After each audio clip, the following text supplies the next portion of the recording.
entrepreneur. Ladies and gentlemen, please join me in welcoming Neftalli Bennett, who will be interviewed on stage by Herb Kanan, our senior diplomatic correspondent and analyst.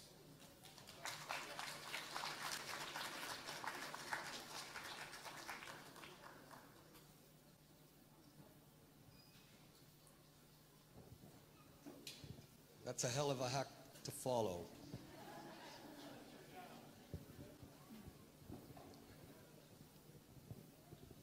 Mr. Bennett, thank you for being with us. Great being here. I want to start by asking a question that the Prime Minister didn't relate to. I imagine I'm not going to go out on a limb here by saying that you're probably not extremely pleased about what President Trump is going to say tonight. My question, however, is there's no free lunches. Are you concerned at all about what the price he's going to ask Israel to pay for recognizing Jerusalem and for saying that he will move the embassy sometime in the future? You know, when you do the right thing, there ought not to be a price. We've conditioned ourselves to believe that any right move that we do here has to come with a price. But that's incorrect. If we think about it, you know, the Prime Minister was talking about technology. If we could develop a time machine and enter the time machine, we'd fly back 3,020 years. Right now, right here, we'd be able to meet King David founding the capital of Jerusalem, way before London was a capital, Paris, Washington. So Jerusalem has been and will always be the Jewish eternal capital. This is certainly seems to be a very good step forward, but a natural one. We do not second guess France's decision to have Paris as its capital. We don't say Marseille will be where our embassy is. We don't say that our embassy will be in New York, it'll be in Washington, D.C. So from here, I'd call upon other countries to follow the United States and recognize Jerusalem as the Jewish and Israeli undivided capital.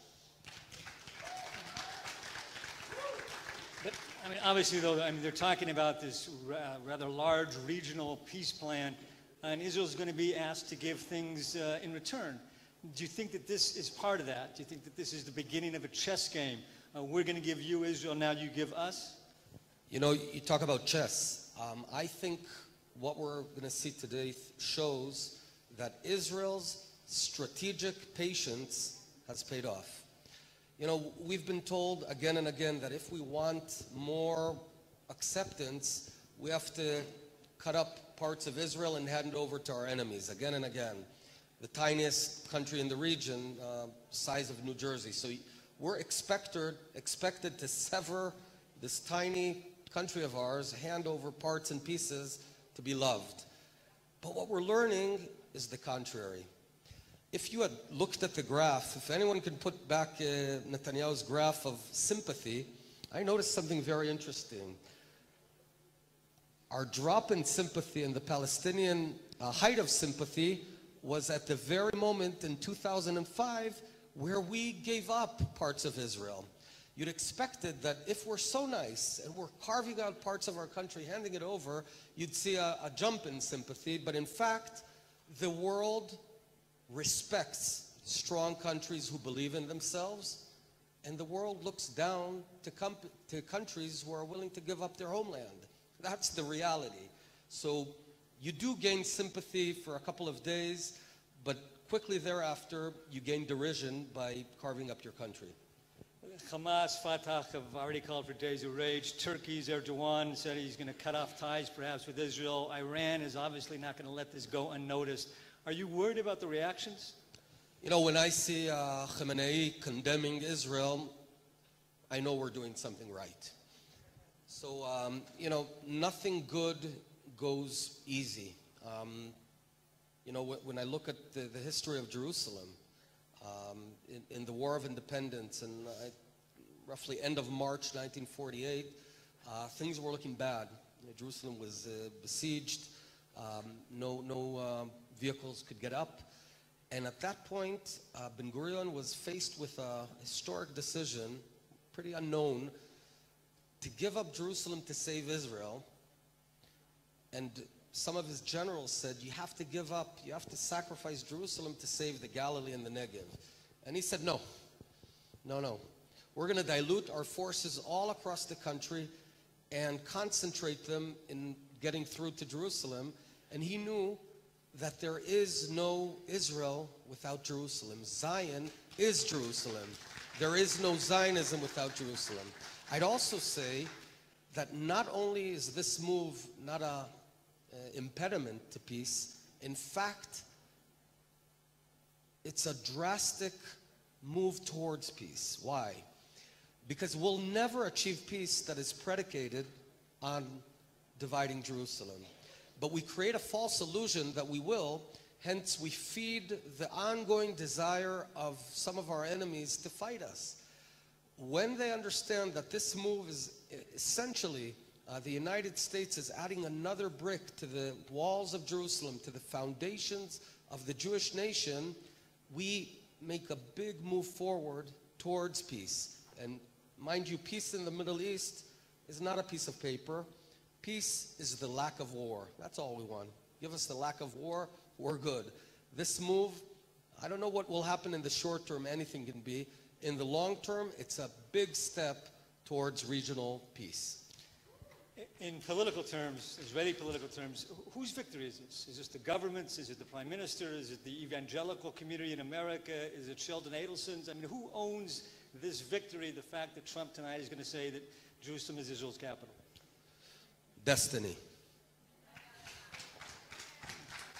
You know, when something is so unnatural, we're in such an unnatural situation. The only country in the world that its capital is not recognized is in fact the country with the most ancient capital.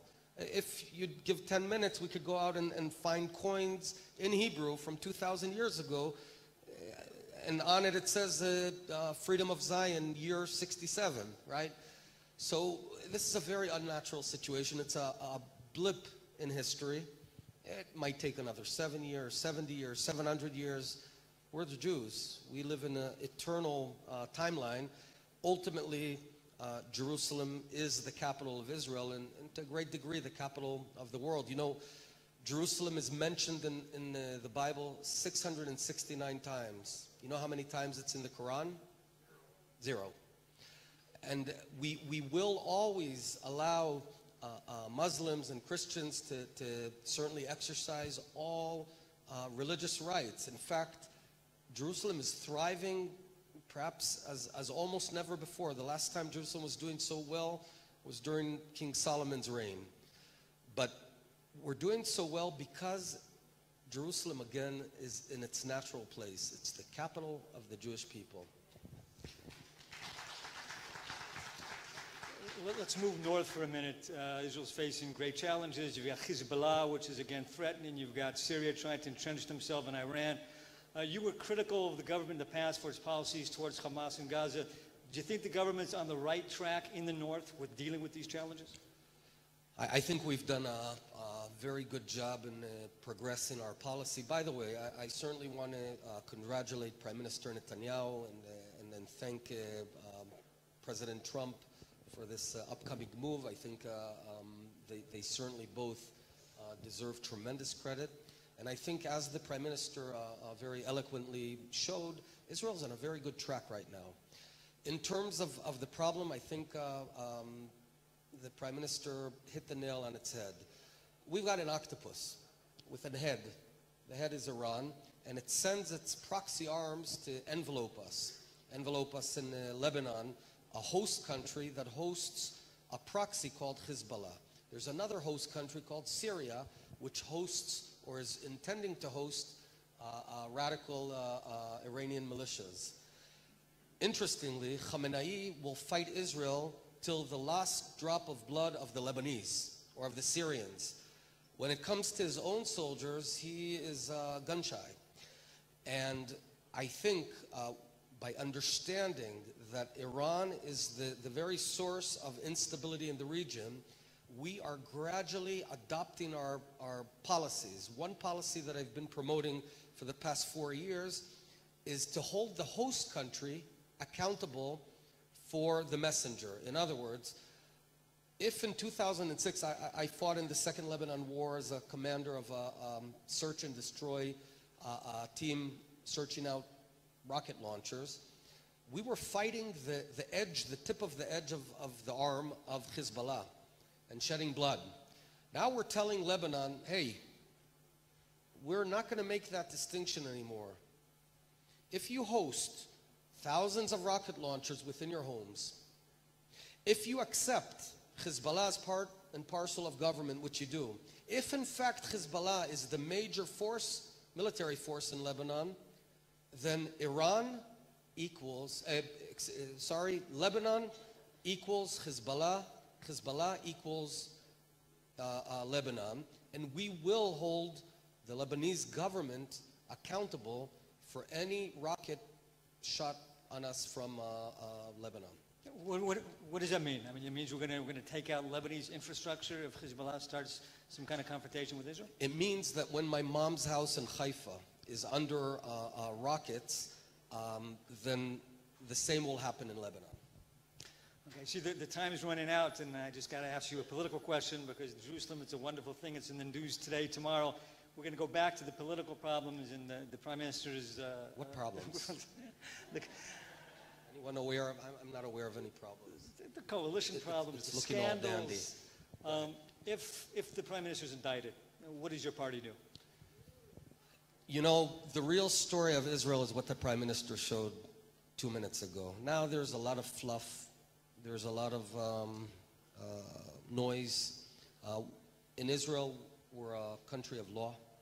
And according to the law, a mere indictment does not topple a government that was elected by millions of people. We back Prime Minister Netanyahu's policies. Sometimes we differ. But by and large, Israel is on the right track. And myself and our very capable Minister of Justice, Ayelet Shaked, we stand behind the Prime Minister in making Israel stronger. Thank you. That's all we have time for. Thank you very much.